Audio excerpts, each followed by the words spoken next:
Hi, thank you for joining me on episode 27 of Tennis Volley Talk by me. Today, don't have too awfully much to try to talk about, but I am going to talk about something. I got a few things in the works that would be a over the phone interview with someone, and that will be coming. But today, what I'm going to be talking about is just the recent tennis tournament that I was in the small town of Elk River, not very far away from where I live, about 20 miles. And very good tournament that's been held for 52 years for a tennis tournament. Started back in 1971, and I've been playing in it myself for about over 20 years, off and on. Missed a few years in between, injuries or something like that. I've won a couple of trophies over the years, which has been nice to be able to do that. With that, but it has grown, and this year, the 2023 Elk River Open tennis tournament here, it actually had the most overall record-breaking 243 participants in that tennis tournament over the weekend. And how they do it, it's really kind of a nice format, and how they do the tournament a little bit different than some tournaments out there, but it moves it along pretty good with the way they do it. And how they end up doing it is they do no ad scoring, meaning that if you get to deuce, the person has a choice of what side they want the deuce point to go to, the deuce or ad side. And then if it goes 2 sets, the third set then would be a super 10-point tiebreak. And then first 1 to 10, win by 2, would then win the match. So it does speed it along a little bit more. And then they have 12 courts there, brand new, within a couple of years old. And then they also have over at another court, another 5 courts or 6 courts over there at another school not very far away. So it does kind of get the overflow, and kind of the way they did it, because it was such a big singles draw. They had the men's open, then they had the men's A, and then they had the men's B. I just happened to get put in the men's B division this year. So, but it was okay. I, hadn't been playing all that good, so decided to try to get into it, and that's where I was put. My friend that I play tennis with was in the A's, and he didn't fare too well, but he did what he could, and I did too. But the thing is how they did that was that they had round 1 and 2 at the main courts, and then at the other courts they had round 1 and 2. And then I, in B division, then had the chance then when the first open court happened, after the second round, then I got on and I played my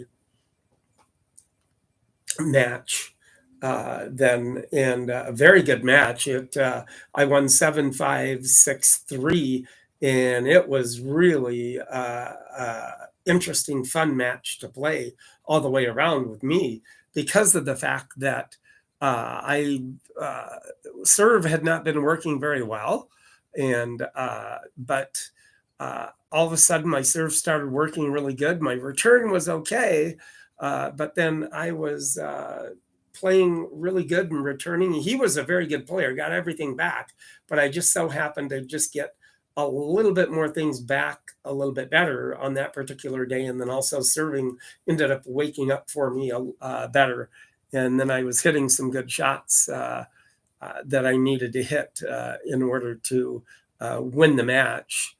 It was really good playing all the way around. He's a very good player, so me and him were equally matched in that. And then I had to go wait, and I had waited quite a long time. And then by that time I cooled off. And then my second match, I ended up not doing very good because I just couldn't get my serve in all of a sudden, and my return didn't do good, and my springs broke. Oh yeah, I know, kind of.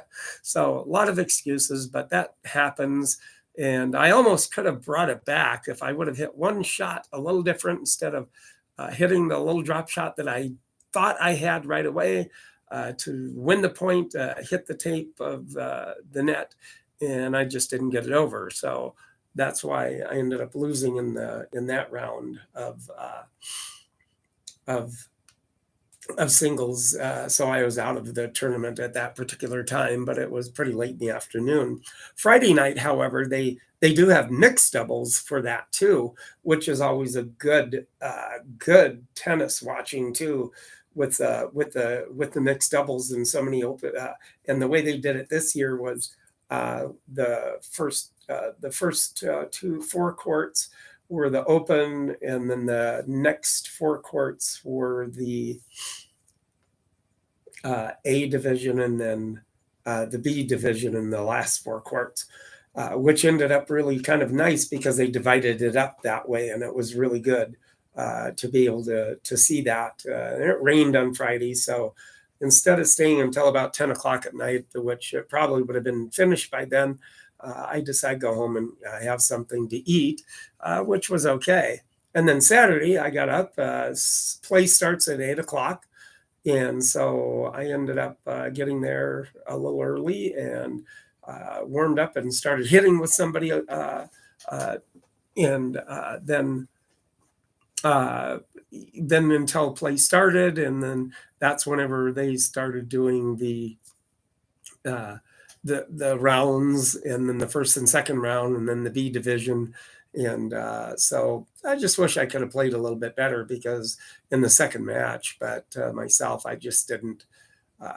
Just waiting that long in between matches was just a waiting game, and you just had time to cool off. And I just lost it. I just didn't have a serve, didn't have a return. And young guy that beat me was pretty good, but got everything back. Young legs, young eyes, so he could see a lot better, had better timing, and so I just wasn't expecting a lot of stuff that he was hitting. But overall, it was still a very good tournament all around. And then we then played doubles on Sunday. So yeah, Saturday and Sunday tend to be long days during that particular tennis tournament. And lucky for us, it wasn't nearly as hot as what it could have been. Could have been in the mid 90s and humid.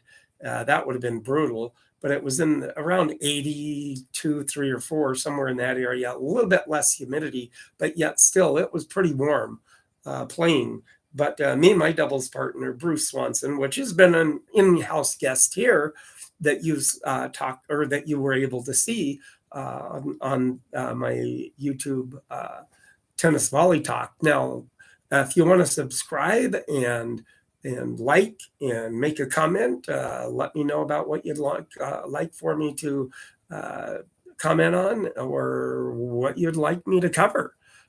Be willing to hear suggestions. And if you want to, any tennis pros out there that may see this, get a hold of me through here, Tennis Volley Talk on YouTube. And then also for you podcasters, you will be hearing about my racket of the day. And if you want to see the racket of the day, just go to my YouTube channel and like and subscribe and make a comment with that. So then you can see what I'm talking about with the racket of the day that I have, which is always a fun thing to do. And then in doubles, my doubles partner and I, we ended up playing a couple of really good tennis players, and we held our own. They beat us only 6-4, 6-4, but we held our own, but just couldn't quite pull it out. So we went into the consolation round. And so anyway, in the consolation round, then we waited a little bit, and then we got into the 2 kids that were young, very young. They said they've only picked up tennis, about a year, and they hit the ball good, and they were consistent, but sometimes they hit it soft, and so you didn't really know how if you wanted to kill it or just drop it over, and didn't quite know exactly what to do. And so with that too, it it was we beat them. It was, I think, it was 6-3, 6-3, I believe it was, that we ended up beating them. No, 6-3, 6-4. So we ended up beating them. And then the next match, we ended up playing one of the founders of the Elk River Tennis Tournament 50, Jim McGibbon, that actually started this whole tennis tournament back in 1971. And I actually got a hold of Kurt Johnson, which was kind of an organizer guy. And then Randy Ronning came in and started helping too. And he's the one that runs the tournament along with Kurt Johnson now. And they do a very good job in how they do it too from then. But yeah, it's been running since 1971, which is good. But anyway, we played Jim McGibbon and Andy MacArthur, which is also a very good tennis player at his age also. Still plays tennis, and he's gets around pretty good. And but we ended up having a very close match with them, and we won 7-5, 6-3 against them. But it was a really tough match, and we just happened to get the ball over a little bit more. And then we went into the consolation doubles, and well, that's whenever everything fell apart. That's against Rob Small, which is another one that was in-house with me, in-house guest that you saw on here, and that he ended up beating us with his partner Darren Hilly, and it just started off with, no matter what you hit, it went to their strings, and they were hitting winners, and so we just couldn't get untracked at all. And then it was just, and by the end of that day, I was pretty tired, trying to play as good as I could, but at least my serve was good in the last consolation championship match. But we just didn't pull it out, and they beat us 6-2, 6-0. Just couldn't hit anything quite right. But that's the name of the game. You just keep on trying to play and do that. But with that, it's always a fun tournament to do. They also do have, and they also do the no ad scoring all the way through each days, even in the mixed doubles, and then the singles, and then the doubles. They play the mixed. They play the no ad, and then the super 10-point tiebreaker in the third set.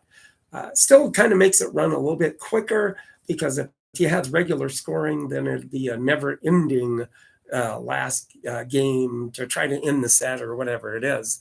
So that's kind of how they do it, which does run a lot better that way. And really, actually, when I was there too, and I was watching the mixed doubles on Friday, interesting little thing happened to me, coincidence in a way. I was standing there, and I was listening to a woman talk to Kurt Johnson, and she was talking to him, and then I thought I recognized her, and lo and behold, I did, because this Jody is her name, and I actually had met her back in October, back when I went to go see the women's regional tennis back in Oklahoma at the Oklahoma State University tennis facility, watching the women's regionals. And I ended up watching these in the inside courts. I was watching her daughter play for a few points for about almost a set, and ended up kind of striking up a conversation with her. And and I told her I was from Minnesota visiting a friend in Oklahoma. And then she said that she had sons that taught at the Rogers Tennis Club right here. And then I asked her if she knew Randy Ronning, and she did. And then she happened to be standing there. And I looked over at her, and I said, "I saw you at Oklahoma State University last October." And she remembered me. And then I got to talk to her daughter. And what a wonderful, wonderful daughter that she has too. And she's going actually going to college in Omaha is where she's actually going to college at. I think she's going to change colleges this spring, but I'm not quite sure. But anyway, it was very nice talking to her and seeing her again. So it was really fun seeing that. That was kind of the nice thing that happened to me, uh, which was really good. Now, for you YouTubers, like I said, be sure and subscribe and like and make a comment of what you'd like for me to talk about. I'm willing to try to talk about most anything. And then you podcasters, like I said, coming up here is the racket of the day. And you can then see what I'm talking about by going to my YouTube tennis channel, Tennis Volley Talk on YouTube, and then like and subscribe there if you want to, or like and subscribe on the podcast that you hear. So willing to, want you to do that. But anyway, with that said, here is the racket of the day, which is actually a blue Supreme McGregor racket endorsed by Lloyd Budge. Now, Lloyd Budge so happens to be an author of many tennis books back in the early 40s and 50s, and he was an author of tennis books and how tennis made easy, and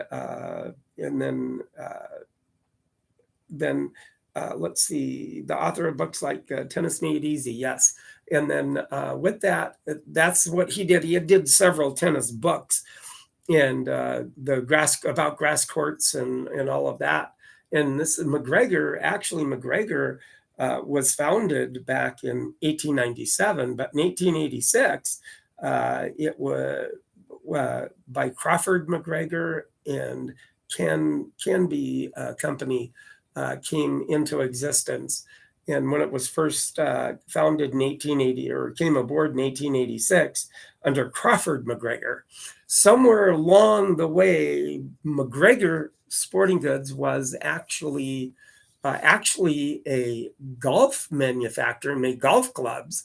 Somewhere along the way in that time, and I couldn't really find too much information about it.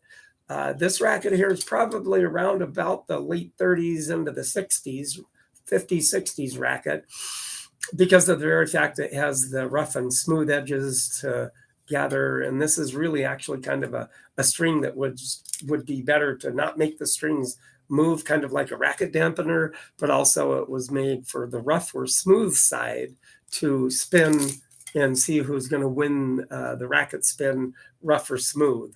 And then you'd serve that way. But McGregor had been around a long time, and let alone it's not a player that is Lloyd Budge, but it was an author of a book that endorsed this particular racket called the Blue Supreme.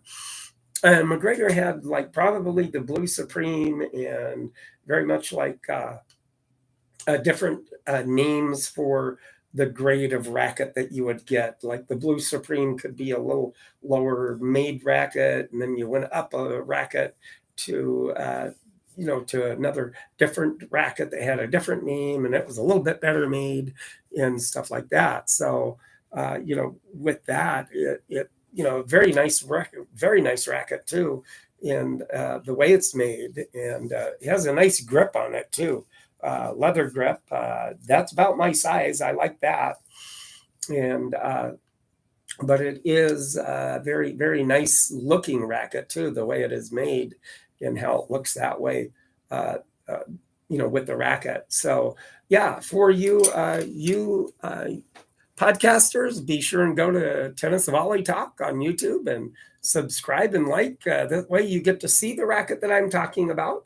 And then you YouTubers, then you get to see what I'm talking about with that. So I do have a few things in the works with over the phone interview that might be coming up with some other people. But I just wanted to jump on and let you know that what I did and how I went through the last weekend, and being in the tennis tournament, and always like being in the tennis tournament. It does cause for long days. You got to drink a lot of water and be that way and be good that way. And you can certainly do that. So anyway, I just wanted to say that was it was a very good tournament run all the way. Always is a good tournament. Thank you for Randy for putting it on every year and having such a big turnout this year with everybody, men's singles and women's singles, and then mixed doubles, men's singles on Saturday, women's singles Saturday, and then the doubles, men's doubles and women's doubles on Sunday. So makes for a very long weekend, but you plan on it, and it is always a very good run tournament every year. So I look forward to it next year, and everybody get out there, subscribe to my YouTube channel, leave comments.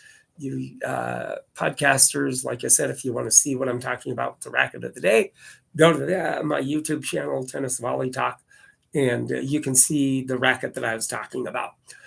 Subscribe and like however you want to do, either through podcasting, like and subscribe, or like and subscribe on the YouTube, either one. I like to cover both because you podcasters get to see what I'm talking about with my racket of the day. And then I thank you very much, and everybody enjoy the nice week of tennis if you have one.